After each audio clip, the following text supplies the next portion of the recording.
اللہ الرحمن الرحیم۔ میر تقی میر کی غزل ہم پڑھ رہے تھے، تو آج کے دوسرے لیکچر میں اس غزل کو آج مکمل کر لیں گے، اور اس کا ہم نے تعارف پڑھا، انٹروڈکشن، ان زندگی کے چند اہم چیزہ باتیں۔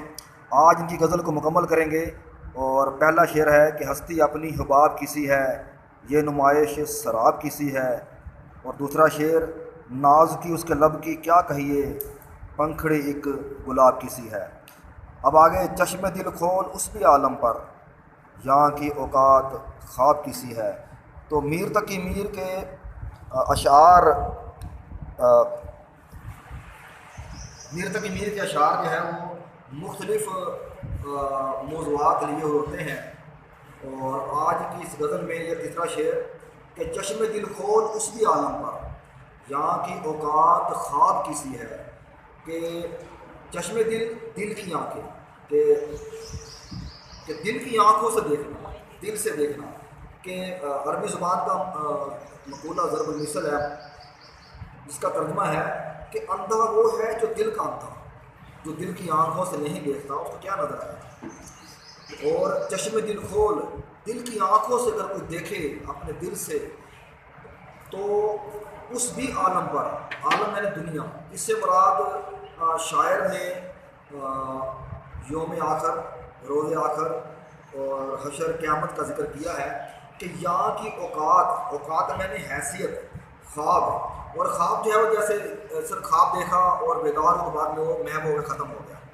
تو اس میں بہت کمال ہے، اور اس کا ذکر قرآن پاک میں، حدیث میں بھی کچھ روایت ملتا ہے جس کو میر تقی میر نے اس شعر میں بیان کیا ہے کہ اگر آپ دل کی آنکھوں سے دیکھیں کہ قیامت، اس زندگی کے بعد کی جو زندگی ہے، قیامت کی زندگی یا جنت کی زندگی، وہ ہمیشہ کی ہے۔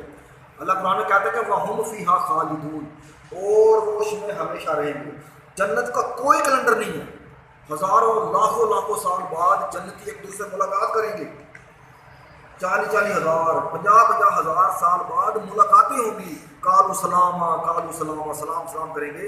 اور یہ دنیا جس کو انسان نے آخر سمجھ لیا ہے، حالانکہ یہ کچھ بھی نہیں ہے۔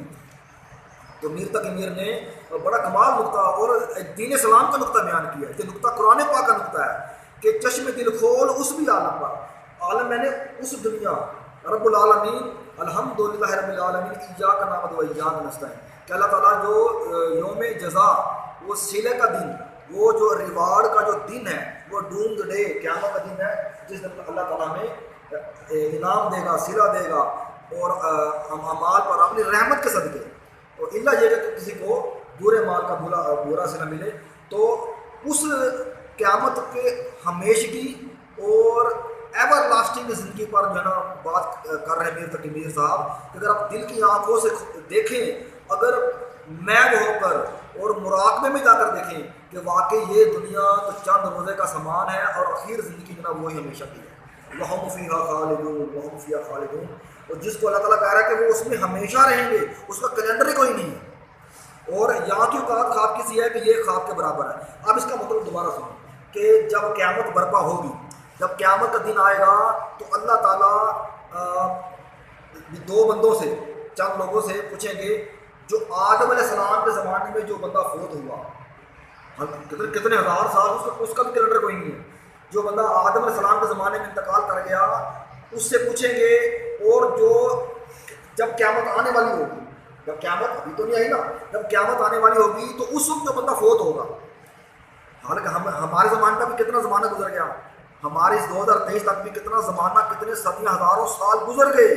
تو اللہ تعالیٰ آدم علیہ السلام کے زمانے میں جو بندہ فوت ہو گیا اس سے پوچھے گا، اور جو قرب قیامت جو بندہ فوت ہوگا اس سے پوچھے گا۔ کیا پوچھے گا؟ دونوں سے اللہ تعالیٰ ایک ہی سوال کرے، حالانکہ ہم ابھی درمیان میں ہے بھی کہ نہیں ہے۔ اللہ ان سے پوچھے گا ہاں بھائی تم دنیا میں اور قبر میں، دنیا میں اور قبر میں کتنی دیر رہے؟ تو دونوں پتہ کیا جواب دیں گے؟ کہیں گے یا اللہ 1 پہر یا اس سے بھی کم۔ 8 پہر ہوتے ہیں 24 گھنٹوں میں، 8 پہر، سمجھتے 8 پہر یعنی 1 پہر ہوتا ہے 4 گھنٹے کا، 4 × 4 4 × 8 4 × 12 4 × 16 4 × 5 4 × 24، ٹھیک ہے؟ تو وہ 3 گھنٹے کا پہر، 3 8 24. تو 3 گھنٹے کا ایک پہر ہے. تو ایک پہر 3 گھنٹے کا ایک پہر ہے ایک زمانہ جس کو پرانے لوگوں نے اس کو تقسیم کیا تھا. 3 گھنٹے کا پہر ہے اور 3 8 24. تو اس پہر بعد 4 گھنٹے بھی کہتے ہیں 3 گھنٹے کا بھی کہتے ہیں. تو ان پہروں کو تقسیم کیا گیا تو وہ دونوں ایک ہی جواب دیں گے یا اللہ کہ ہم دنیا میں یا قبر میں ایک پہر یا اس سے بھی کم رہے. یعنی اگر کوئی بندہ دنیا میں 100 سال بھی گزار گیا نا وہ کہے گا ہاں میں نے جو ہے دنیا میں بس تھوڑے سے دن گزارے.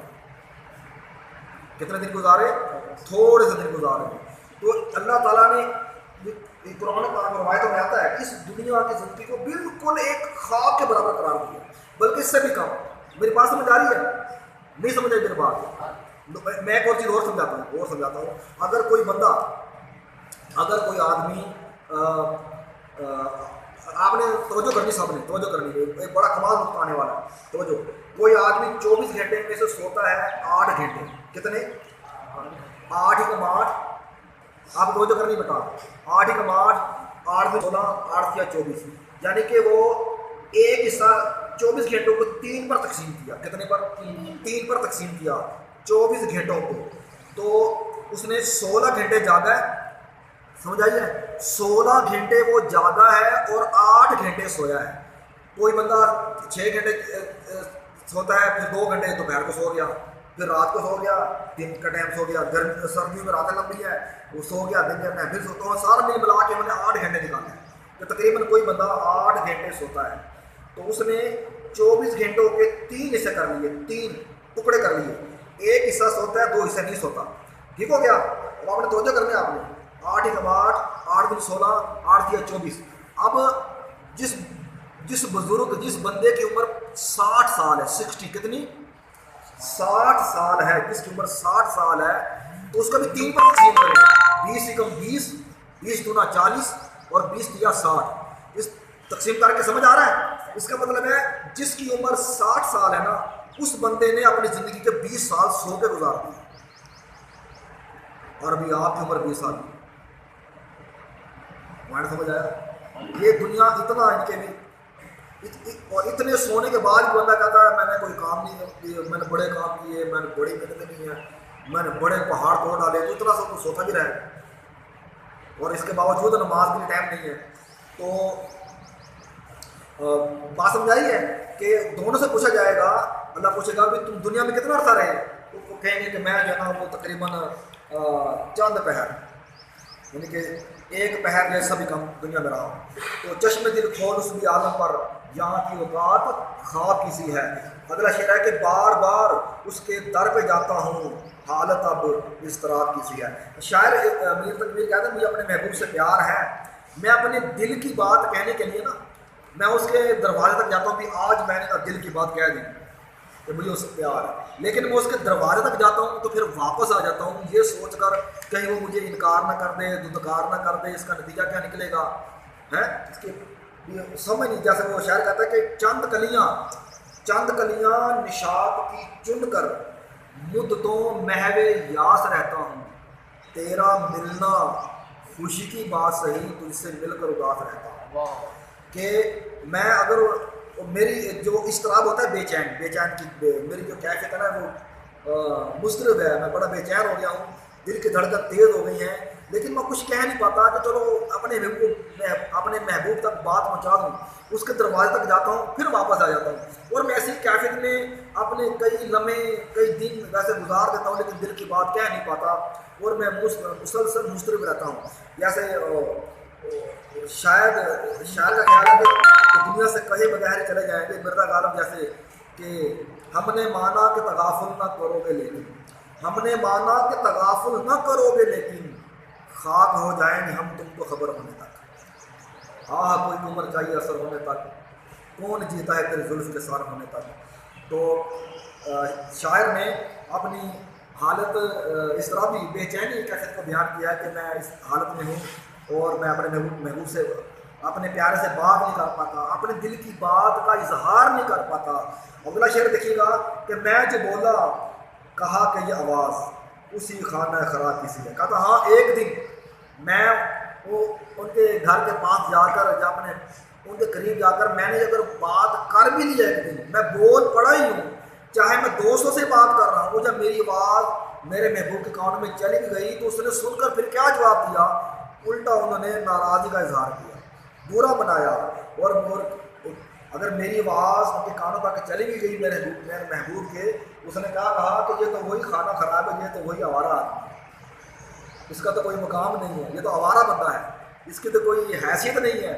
تو میں جو بولا، کہا کہ یہ آواز اسی خانہ خراب کی سی ہے، جیسے وہ اشعار ہے کہ دیکھو کوئے یار سے نکل آیا، یہ عشق آزار سے نکل آیا، مقتول کی گواہی دینے کو لہو تلوار سے نکل آیا۔